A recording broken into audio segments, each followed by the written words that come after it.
Shalom, Israelites from the 12 tribes and all those who fear the Most High, seeking righteousness wholeheartedly in these last days. All praise is due to the Most High if you're watching this video. Before I go further into this immaculate deception wickedness done by IUIC, I want to go into a few precepts, a couple of them not being taught properly. First, I want to go into Ecclesiasticus chapter 12, verse 10. Which saith, "Never trust thine enemy, for like his iron rusteth, so is his wickedness." I want to drop down to verse 13. "Who will pity a charmer that is bitten with a serpent, or any such as come nigh wild beast? So one that goeth to a sinner, and is defiled with him in his sins, who will pity? For a while he will abide with thee, but if thou begin to fall, he will not tarry. An enemy speaketh sweetly with his lips, but in his heart he imagineth how to throw thee into a pit. He will weep with his eyes, but if he find opportunity, he will not be satisfied with blood." So never trust thine enemy. And a real enemy is an enemy that speaks sweetly with his lips, that you don't even know is imagining how to throw thee into a pit. He'll cry with you, laugh with you, but as soon as he finds an opportunity, blood is not going to satisfy this enemy. This man seeks blood. With that precept, with that passage, I want to go into Genesis 49. Genesis 49, verse 1. Which saith, "And Jacob called his sons and said, Gather yourselves together, that I may tell you that which shall befall you in the last days. Gather yourselves together, and hear, ye sons of Jacob, and hearken unto Israel your father." So this is prophecy from our forefather Jacob to his sons, what's going to befall them in the last days. Which by these things here in Genesis 49 is how we identify each individual tribe by their characteristics and different things that are professed to happen to different sons of Jacob. With that, in the last days, I want to go into verse number 16. "Dan shall judge his people as one of the tribes of Israel. Dan shall be a serpent by the way, an adder in the path, that biteth the horse heel, so that his rider shall fall backward. I have waited for thy salvation, O Adonai." O Lord in the English. So in the last days, foretold by the patriarch Jacob, that Dan shall judge his people as one of the tribes of Israel. Be a serpent by the way, an adder in the path, so that his rider shall fall backward.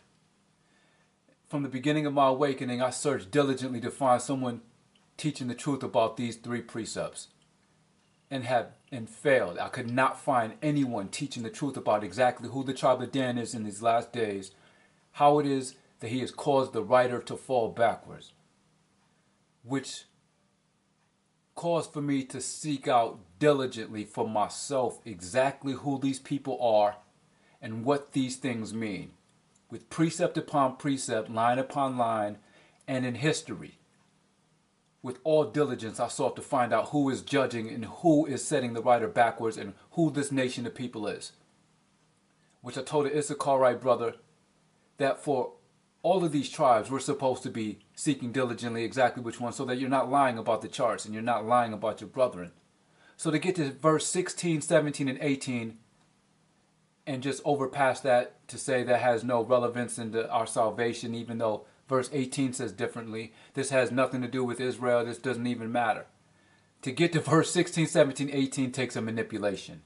You have to be under some way, shape, or form. You have been manipulated not to study these things, or manipulated to believe that the rider falling backwards has no relevance in our salvation, which is mentioned in verse 18. That takes a manipulation, because no brother righteously seeking the Most High righteously with diligence, doing all the studying for himself, bearing the burden, knowing he must bear his own burden, study to show thyself approved. There's no way possible that you're studying and you get to verse 16, 17, and 18 and just jump right over that. When I found out nobody is teaching that and I couldn't find who the tribe of Dan is anywhere, that made me seek this even harder. With that, I want to go into I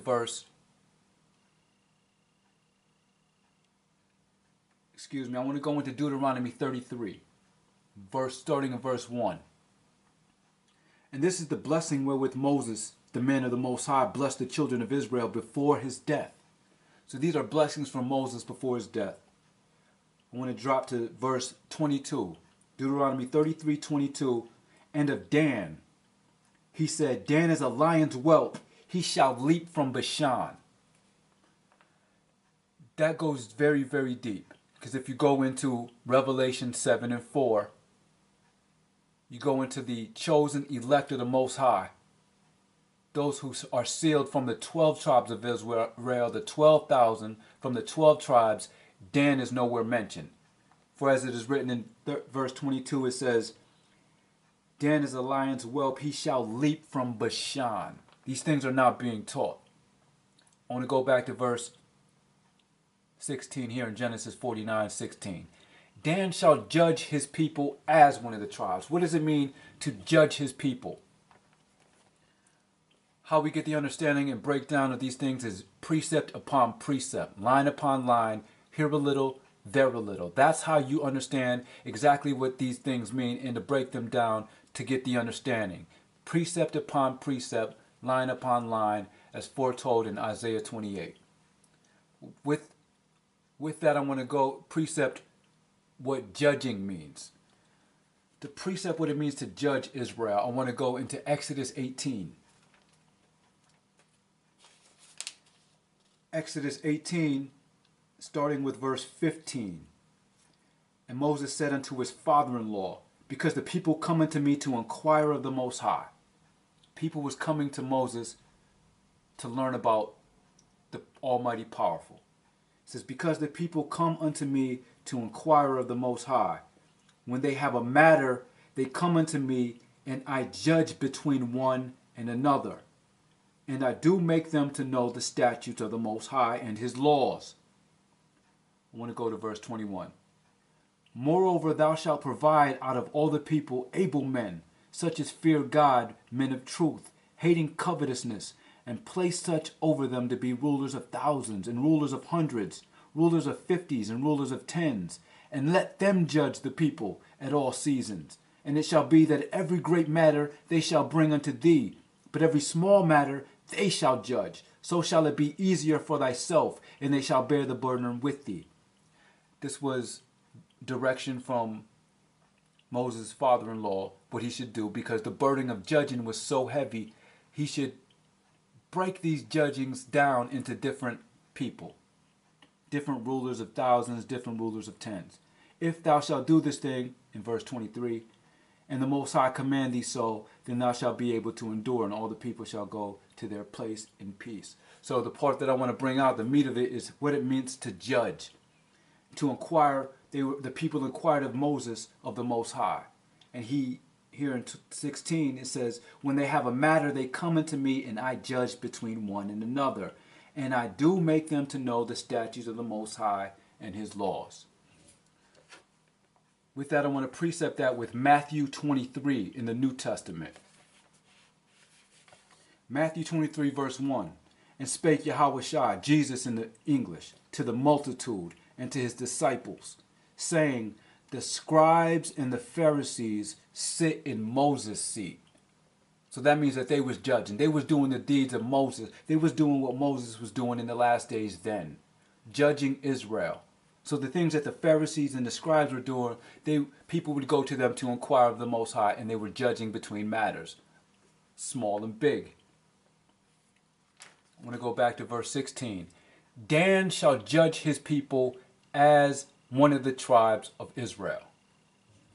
So there is a tribe called Dan who is sitting in Moses' position in these last days, which is a very powerful and rulership position. People are inquiring of Dan, who is judging his people in the last days as one of the tribes. They're going to Dan to inquire of the Most High and to learn his precepts.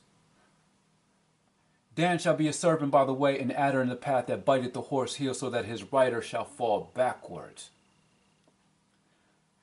They're not telling you what it means for the writer to fall backwards because they're the one judging the people as one of the tribes. So they're not only are they not telling you who they are, because in the awakening, many of the Israelite tribes are waking up. Brothers are coming from Asher, Naphtali, Joseph, Manasseh, all tribes of Israel waking up and saying, we're going into the scriptures and we can understand exactly who we are. But here we have a tribe judging the people as one of the tribes, and yet no man is coming out saying that they're a Danite. But yet sitting in Moses' position in the last days, judging the people, setting us backwards, and have conditioned many of our brothers to believe that this backwards fall in Dan judging the people is irrelevant to our salvation. If that's not serpent and adderish, deceptive, I don't know what is. And they have leaped from Bashan by doing such. I have waited for thy salvation. It specifically in the middle of the chapter speaks and mentions salvation after the tribe of Dan. After the Danites, it mentions salvation, but yet many of our people are overlooking these scriptures because they're not being taught, because our awakening is being taught and judged by the Danites. So of course they're not going to tell you who they are and how they're setting the tribes backwards. With that, I want to go back, which takes me back to the Immaculate Deception. I want to go into Psalms 62:4, which saith, they only consult to cast him down from his excellency. They delight in lies. They bless with their mouth, but they curse inwardly. Salah. Okay, here in Psalms 59, verse 12, it says, for the sin of their mouth and the words of their lips, let them even be taken in their pride, and for cursing and lying which they speak. Consume them in wrath, consume them, that they may not be, and let them know that the Most High ruleth Jacob unto the ends of the earth. Salah. So through the rest of this video, where I will show and prove cursing and lying done by an Israelite nation of people. This IUIC is nothing. This is just one sect. This is one sect that comes from a nation of people. This is just one stumbling block of many set by a nation of people who have never suffered Deuteronomy 28:15 through 68, in which on this channel we'll go so in depth into the Danites and their history that we will go into exactly who they are. The Choctaw, Chickasaw Indians in history, black Negroid Indians who were here before Christopher Columbus, who are calling themselves African Americans today. Also, some of them are still in their tribal roots, but we will prove that there are black people today, Negroes, setting the tribes backwards, biting the horse's heel, judging Israel as one of the tribes, foretold in the days of Moses not to be of the tribes, but as one of the tribes, before Revelation 7 and 4 even hit. So as I begin to go into this immaculate deception, wickedness, we're going to go and prove that there's a very big manipulation in Israel today not being spoken about. There's a very big backwards ride that people aren't acknowledging. The ride is so backwards that brothers such as myself come out with knowledge and truth about the Danites, that how they're taking us backwards and that our righteousness is being manipulated. They persecute us for such. We're being called super bros. That's backwards. That is backwards. Brothers in the scriptures who diligently sought the Most High to perfect each and every single law were called wise men. These were men of wisdom, men of understanding. In our days, they're called super bros. That's backwards, brothers. With that, we're going to go into this immaculate deception wickedness.